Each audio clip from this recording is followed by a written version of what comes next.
Quizás toma tu herramienta para tratarte, para hablarte, no solo a ti, sino también a la multitud. Porque mire lo que él hace. Y vio 2 barcas que estaban cerca de la orilla del lago, y los pescadores, y habiendo descendido de ellas, lavaban sus redes. Eso tiene mucho que decir, porque los hombres habían terminado su labor. Y da la impresión que cuando nosotros estamos aparentemente terminando, es cuando el Señor va a comenzar con nosotros. Ellos estaban lavando sus redes. El día había terminado. Su labor había terminado. Pero el Señor ahora es que va a empezar. Hermano y hermana, Dios no ha terminado con usted. Cuando nosotros pensamos que ya no hay remedio, ¿sabe? En la familia, en el trabajo, en cualquier área, con un hijo, cuando que uno dice, no, esto ya yo no, ya aquí que lave las redes, porque aquí ya no hay esperanza. Pero cuando tú dejas que Él entre a tu vida, que Él entre a tu barca, que Él entre a tu casa, mire, es otra cosa. Usted piensa que se terminó, usted piensa que ya no hay nada que hacer, usted piensa que ya usted hizo lo que tenía que hacer. Porque mire lo que dice, y entrando en una de aquellas barcas, versículo 3, la cual era de Simón, le rogó que la apartase de tierra un poco, y sentándose enseñaba desde la barca a la multitud. Cuando terminó de hablar, dijo a Simón, boga mar adentro y echa vuestras redes para pescar. Y Simón respondió diciendo, toda la noche hemos trabajado y nada hemos pescado. Es decir que toda la noche habían trabajado y no habían pescado. La expresión nada es que no se le había metido ni una sardina a la red. Pero es que nada, hermano. Ellos habían perdido toda esperanza. La cosa había bajado. ¿Y cómo te puedes sentir tú? ¿O cómo se puede sentir un padre de familia cuando nosotros nos hemos esforzado tanto, lo hemos dado tanto, nos hemos entregado tanto, con tanto esfuerzo que nos ha costado la vida entera? Y nada ha funcionado. Quizá usted se puede sentir así con sus hijos. Quizá te puede sentir así con la relación. A veces uno dice, Dios mío, tanto que me he entregado y tanto que he dado y nada, ¿no? Uno dice, y nada, chicos, esto tiene que tener otro color, aquí tiene que haber otra cosa, porque yo lo he dado todo. Y a veces, hermano, mire, escuche esto. Nadie va a reconocer lo que tú has dado. Nadie. El problema es que nosotros queremos que nos reconozcan, pero nadie lo va a hacer. Porque a pesar de que tú das y te esfuerzas y te entregas, pareciera que como que metes más la pata, ¿no? Y yo no sé qué. Como hay un meme por ahí que dice que los hombres lloran solos. Y uno se va por allá y uno, Dios mío, pero y mis hijos, mi esposa, o la esposa también, Dios mío, este hombre, yo le doy. Pero el punto es que a veces uno pierde el tiempo tratando de convencer a los de uno o a otro de lo que das. Y nadie mira ese esfuerzo. Pero el Señor, quiero que note que el versículo 2 dice que Él vio las barcas y vio a los pescadores y vio sus redes que la lavaban. Él vio el esfuerzo. Y no están de más las palabras de Pedro, porque Pedro es muy sincero. Toda la noche hemos pescado y no hemos pescado nada. El punto es que tú tienes que decirle eso a Él. Aunque Él lo sepa, díselo. Cuéntaselo. Eso tiene que ver con la relación de la oración. Yo a veces he ido al Señor y le he dicho cada detalle de mi vida, cada cosa que he hecho, sabiendo que Él la sabe. El Señor, me he esforzado, he hecho esto, aquello, y aunque tú lo sepas, yo te lo digo. ¿Por qué, hermano? Porque eso tiene que ver con la sinceridad. Eso tiene que ver con tu confianza, con tu fe, con tu comunión. Tú sabes que yo lo he dado todo, Señor, y no puedo dar más. Porque el punto es que a veces uno quisiera dar más, pero no puede dar más. Alguien dijo así como, ¿qué quiere? Que me saque la sangre. Él sabe que tú no puedes dar más. Pero lo bueno, hermano, es que el Señor vio que Pedro lo había dado todo en el momento que le tocó dar. Él fue a pescar toda la noche. Y usted quizá pueda decir toda la semana, todo el mes, todo el año, toda una vida. Y nada, Señor. Bendito sea el Señor. Pero el Señor, después que predicó, hermano, a la multitud, versículo 4, después que terminó de hablar, fue a Pedro, fue a Simón. Es decir, que Él no te va a dejar a la merced. Él no te va a dejar así. Y como me vas a dejar así, Señor, Él no te va a dejar así. Él mira tu esfuerzo. Él mira tu sacrificio. ¿Y qué hace? Ahora le va a imprimir a Pedro lo que él necesita. Y le dice, verso 4, boga mar adentro y echad vuestras redes. ¿Para qué? Para pescar. Mire, esta expresión era una locura, hermano. Era un imposible. Era ya de día. Y cuando nosotros analizamos, estudiamos el asunto de la pesca, los pescadores suelen ir a pescar de madrugada, de noche. El mar está listo, ¿no? Y los peces para pescar mejor. Pero era ya de día y el Señor le dice, boga mar adentro y echa vuestras redes para pescar. Y Simón le respondió y le dijo, maestro. La palabra maestro allí significa no solamente rabino, sino que es una expresión de autoridad. Pedro vio en el Señor esa autoridad, porque el capítulo 4 me llama la atención que dice que en el versículo 32 que la gente se admiraba de la doctrina porque su palabra estaba llena de autoridad. Cuando Jesús hablaba, imprimía esa autoridad. Tiene que ver con la convicción, tiene que ver con fe, porque era la palabra de Dios. Es ahí donde está la diferencia, hermano. Cuando tú escuchas un consejo de este sistema, de este mundo, te mueve en un momento y te vamos y sigue adelante, y tú te mueves, ¿no? Te emociona, pero cuando vas ya eso se apaga. Es como un fuego que no tiene combustible, pero la palabra de Dios es algo que imprime el alma, produce esperanza, produce fortaleza, hermano. Y es lo que el Señor le está diciendo a Pedro. Y él le dice, toda la noche hemos estado trabajando y nada hemos pescado.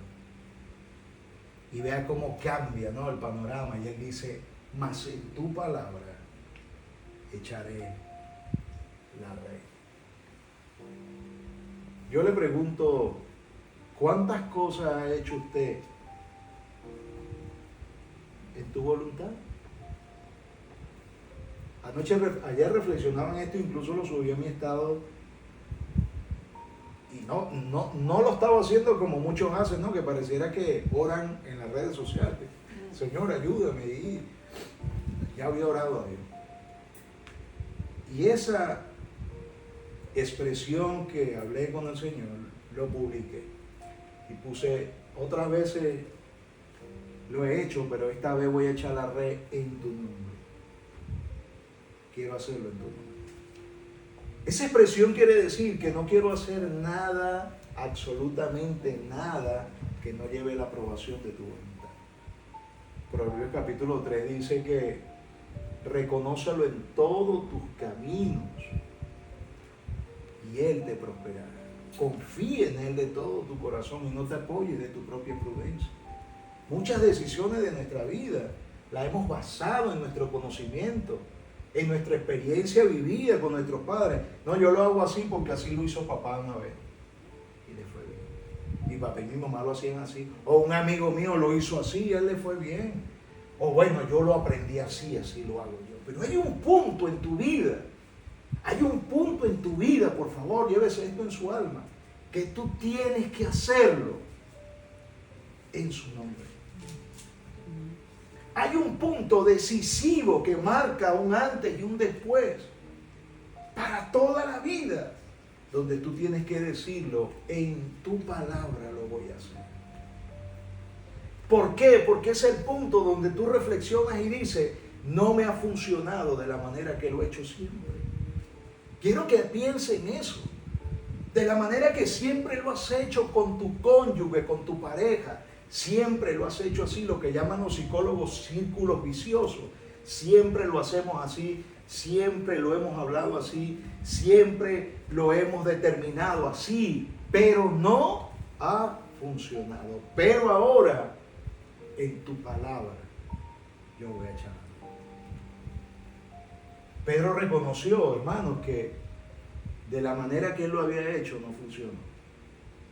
Ahora él necesitaba una palabra de esperanza, de fe, y él la estaba recibiendo.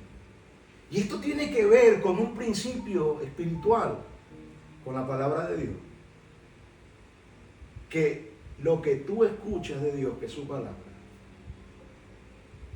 tienes que hacerlo para que puedas ver resultados en tu vida. Como dice la Biblia, que no seas solamente un oidor, sino un hacedor de su palabra. Y la fe tiene obras, porque la fe sin obra es muerta. Y Pedro le dice: en tu nombre, en tu palabra echaré la red. Y vea lo que no solamente él escuchó y no solamente lo declaró, sino que el versículo 6 nos dice: y habiéndolo, dígalo conmigo, que dice el verso 6, y habiéndolo hecho, encerraron gran cantidad de peces y su red, hermano, un pequeño acto de fe y obediencia desata un milagro en tu vida. Voy a repetir eso. Un pequeño acto de fe y obediencia a Dios desata un milagro en tu vida. Eso yo lo he vivido. Mi familia lo ha vivido. Muchos tienen testimonio de eso, hermano, que han obedecido a Dios. ¿Y qué hay como resultado? Un milagro en su vida.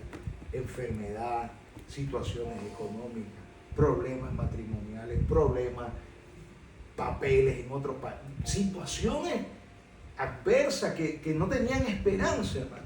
Cuando tú crees a Dios y tú te mueves en obediencia y tú accionas esa fe, yo lo voy a hacer, hermano, Dios desata un milagro en tu vida.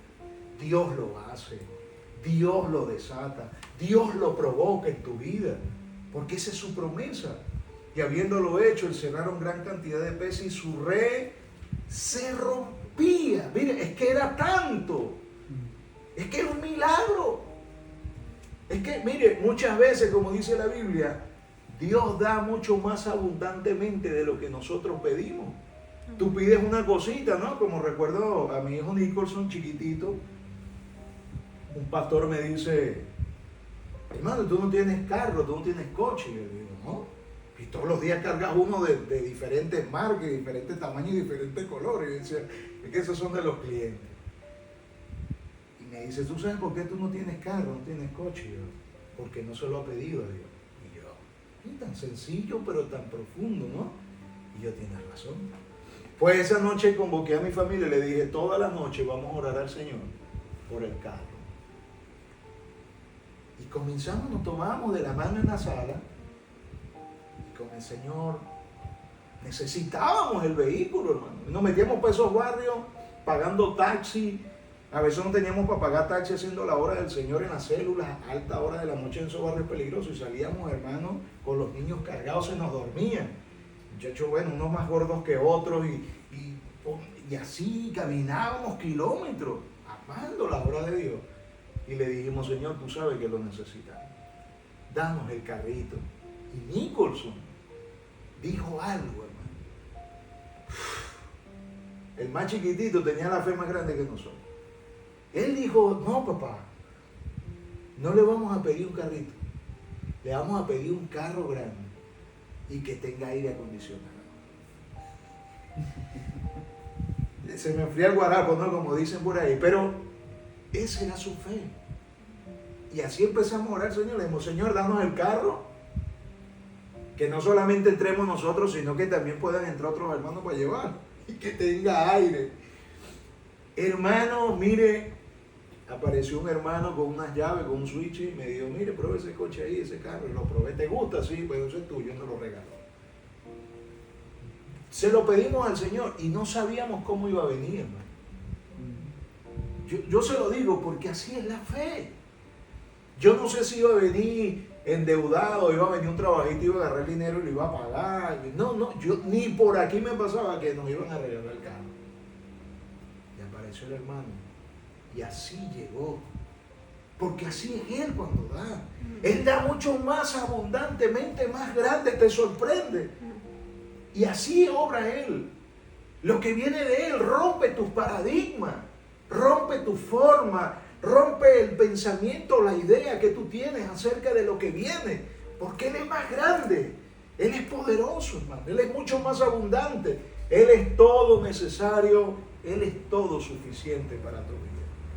La red se rompía de tal manera que tenían que hacer señas.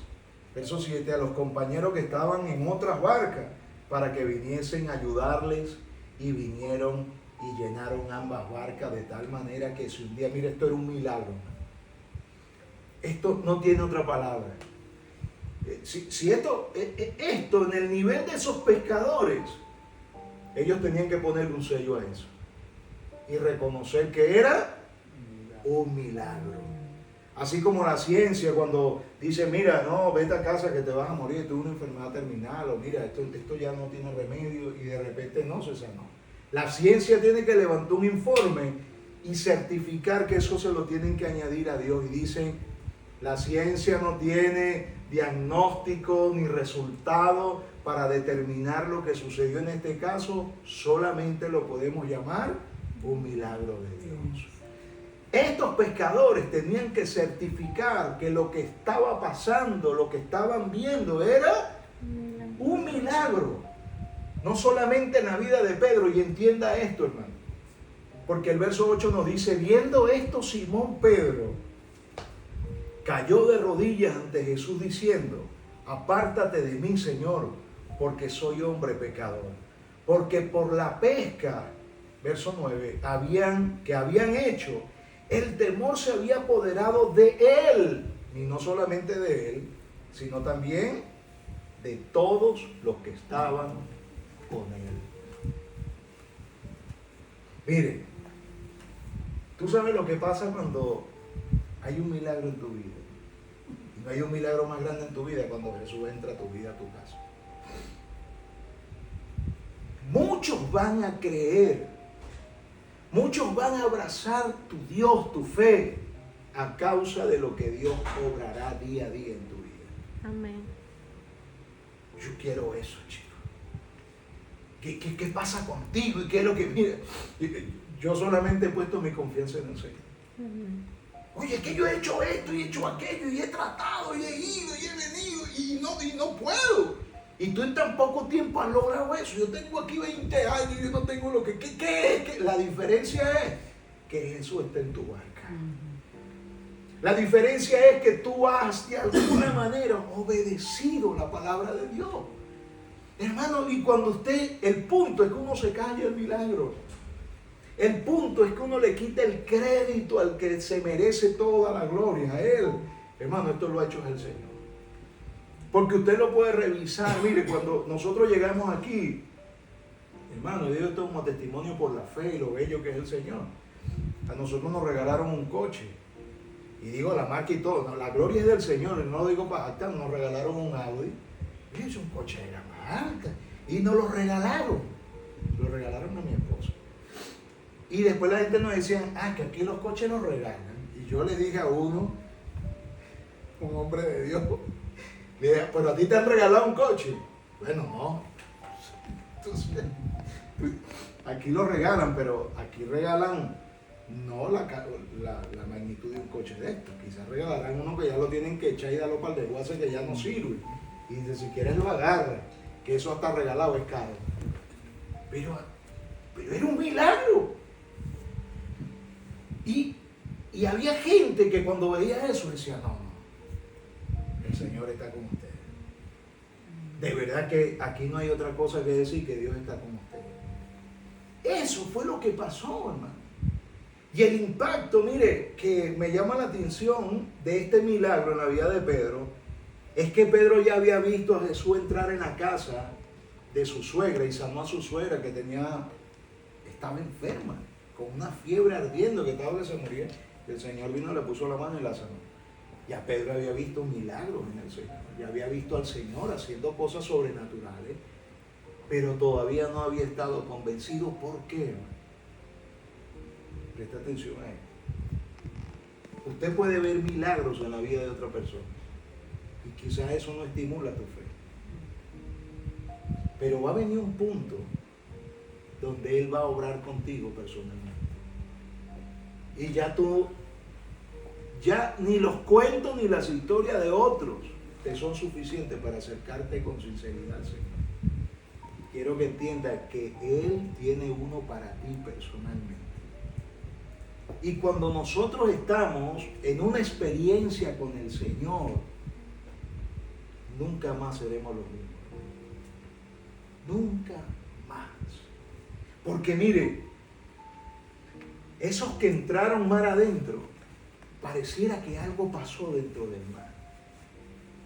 El Señor va a provocar situaciones en la vida de nosotros donde esa situación es donde viene una experiencia con Él, donde nunca más seremos los mismos. Miren, los que entraron al mar adentro a la pesca ese día, cuando salieron, no eran los mismos. El Pedro que entró y salió a la orilla, no era el mismo Pedro. No era el mismo. Y eso es lo que uno necesita, hermano. Uno necesita es una experiencia real con Él. Más allá del milagro de la pesca, de las redes que se rompían, más allá de eso, era una experiencia personal con Cristo. Él vio en el Señor algo que no había visto en otro momento. Él dice que cuando lo vio, versículo 8, cayó de rodillas ante Él y le dijo, apártate de mí, Señor, porque soy un pecador. Solamente una persona que tiene una experiencia real con el Señor puede sentir esto. Y yo viendo el milagro, que como tiene el subtítulo que se llama La pesca milagrosa, el milagro no son los peces en las redes. El milagro fue lo que pasó con Pedro. Él cambió para siempre. Y usted ve que ese Pedro de allí en adelante no es el mismo. Porque no solamente él salió de mar adentro otro, sino que dejó de hacer lo que siempre hacía. Mire, él reconoció que era un pecador. Y uno le dice a la gente a veces, arrepiéntete de tus cosas. Yo no he matado a nadie, yo no he robado a nadie, no. Es tu condición en el alma. La necesidad de conocerlo, de tenerlo a Él, reconocerlo como el Señor, como el dueño de tu vida. Porque por la pesca que habían hecho, el temor se había apoderado de él y de todos los que estaban con él. Y vea, y así mismo de Jacobo y de Juan, hijos de Zebedeo, que eran compañeros de Simón.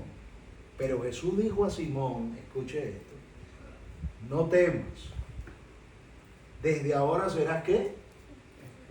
Pescador de hombres.